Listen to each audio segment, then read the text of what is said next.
Hello everyone, in this video I will show you how to send high quality video on WhatsApp.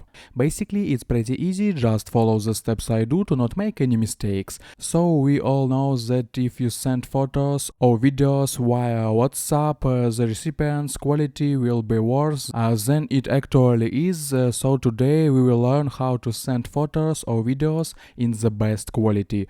So open the WhatsApp and click settings, then storage and data, and in this section scroll down and maybe you will have the function to use the best quality.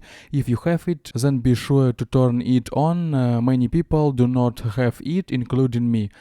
So I go back to the chart to the recipient and press plus. Next I select a document and click on a photo or video, then select the file we need, for example this one, and we send it. As you can see, this photo was sent as a document and the application did not cut its quality and size in any way. You can also send a large video in the same time. That's how easy it is. I hope guys this tutorial made your life a little bit easy and you like this video. Subscribe to my channel and write your comment. Goodbye, have a nice day.